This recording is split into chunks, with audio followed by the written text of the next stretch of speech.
Hello! Today we are taking a look at this wonderful chunky book, the Infinity N5 core book, and quite simply trying to answer a question: is this worth it? Because this book is chunky and expensive. It costs £55, or thereabouts, depending on where you get it. You might get it for cheaper, you might potentially get it for more expensive. But yeah, is this book for that sort of money worth buying? Will I turn the light on? Because this book is not what you might think it is. If you just see this book on a shelf at your local friendly game store, a lot of people, I think, will see this book and think rule book. It is definitely not that. So if you want to buy this book because you want to learn how to play Infinity, don't buy this book.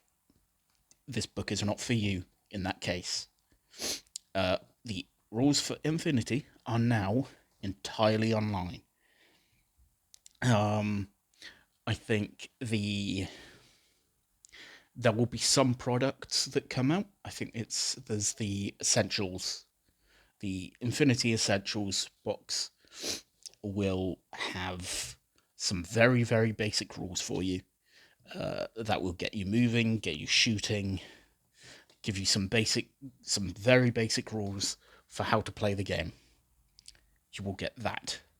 But if you want the rest of the rules for the game, you will have to go online and online only.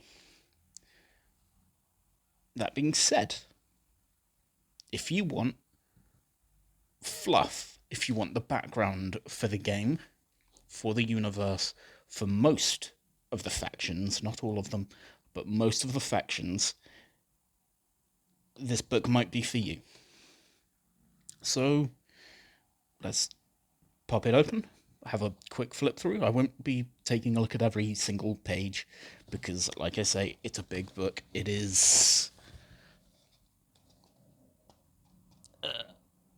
288 pages long, so I won't take a look at every single page, but let's have a look, shall we?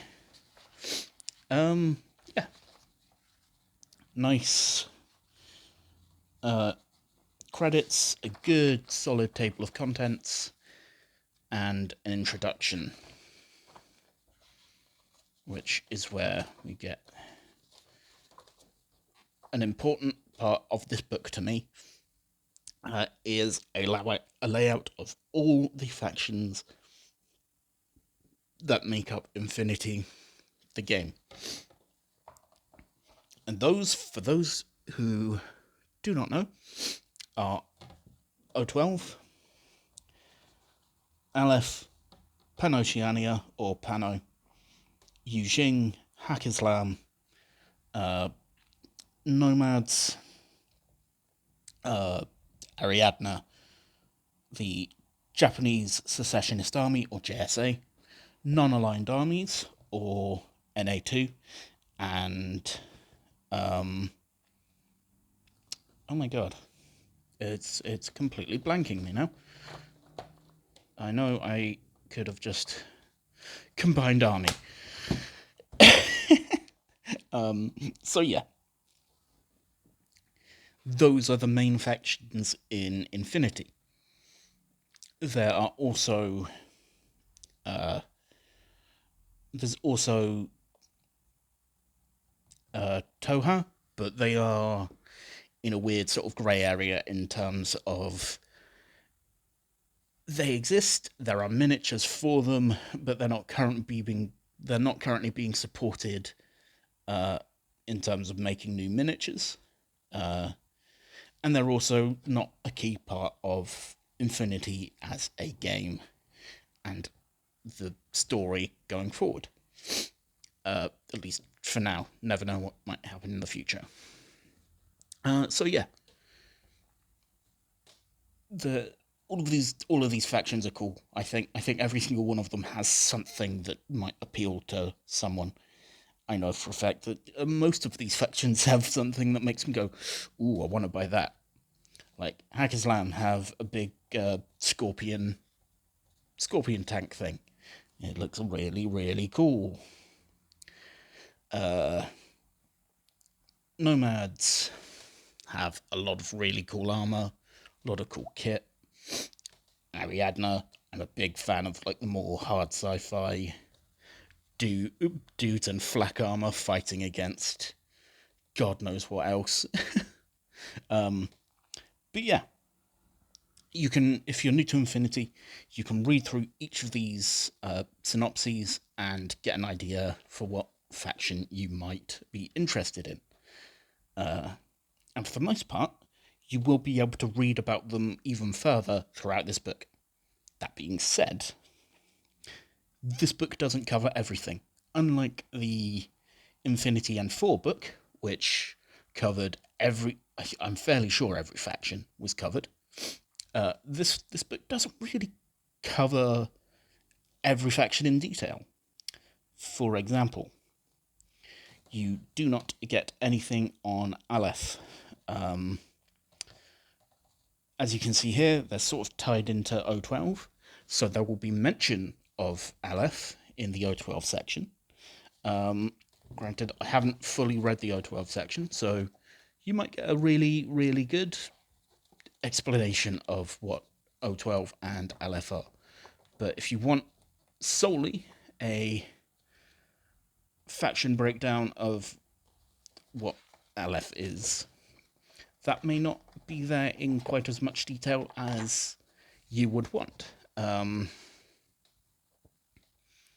So it's important to consider that. Like I say, look at this. This is very O12 heavy. Yeah, not really much, at least at a glance. It's very much looking at O12's units and O12 as a faction. And also, from flipping through this book, there's also no real mention of Hackislam, yes, as a faction. So that might sway you into potentially not buying this book if that's a faction you want to read more of. And also not so much a faction as a bunch of factions, or bunch of sub-factions, more accurately. There's nothing on the non-aligned armies. Beyond that, everyone gets a good chunky explanation, a look at what's been going on with their faction, look at some of the cool new units they might be able to bring to the table in N5, and each unit or each faction also has a breakdown of, at the very least, their default, their generic, I think it's called the generic list, for their army. Yes, generic army. And also, some of the factions also have some of their more specific, what's it called? Sectorial armies.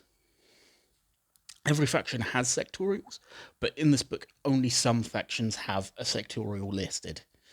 Every faction will have at least, I think actually every faction has at least 2 sectorials, which is important. But only a few of the factions in this book will have them listed, and most of those factions will be because they have stuff that's either been announced with this new edition or came out very recently, so might have been missed by potentially lapsed players. So, for example, Yujing only has one list for their generic army.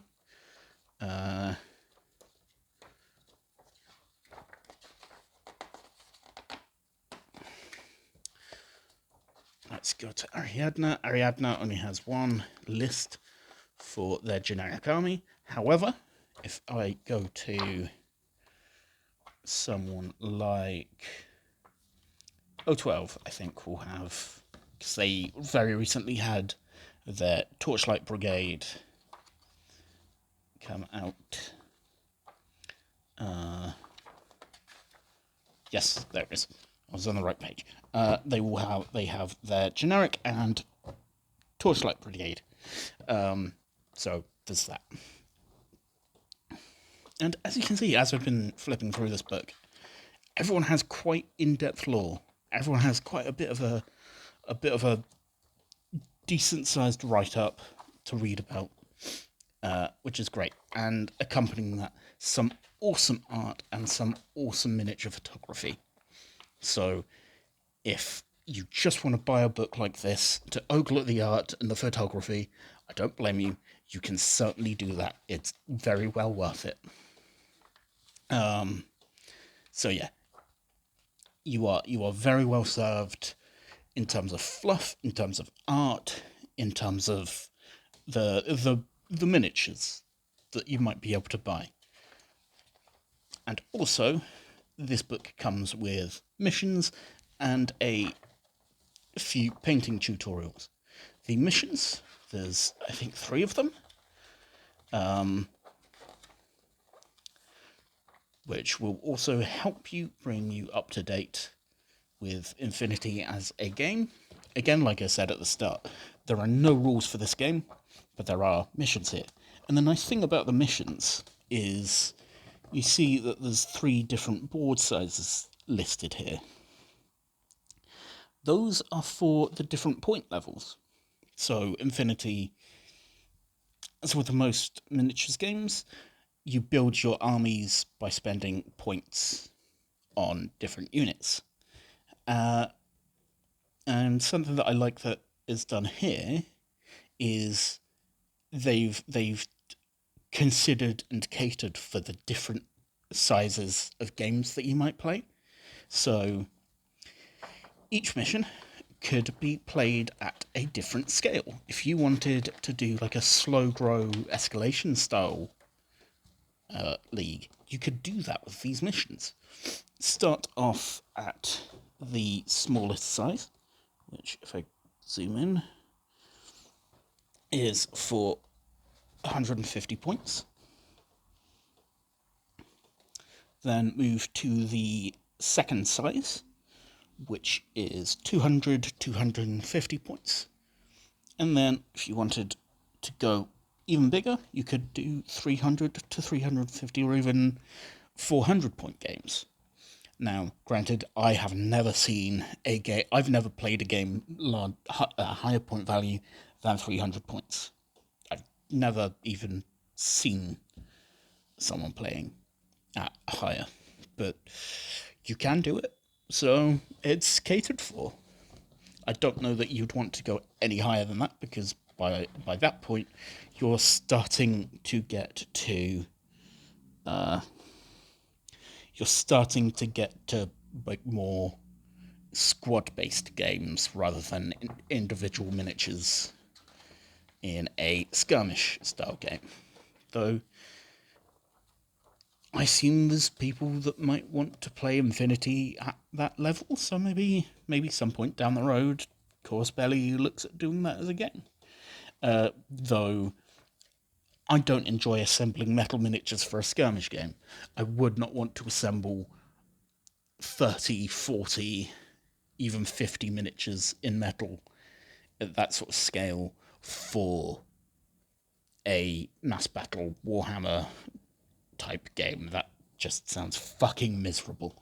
But anyway, there's a painting tutorial for some minis. This lad looks really cool.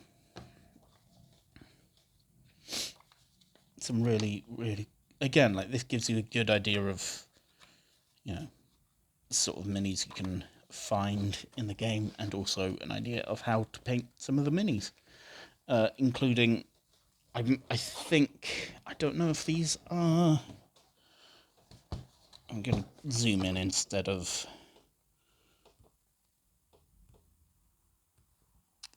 moving the book around. and move the camera instead. I think all the colours listed are for the Vallejo paint range. So in the past they have done a lot of work with Vallejo. I don't know if that will change, because it seems like there's a lot going on with Vallejo as a company right now. I won't get into that, but yeah, some really cool painting tutorials, granted at a slightly higher level than you might be looking at if you are just getting into the hobby. But yeah, still, I think, worth looking at for getting an idea on different painting techniques.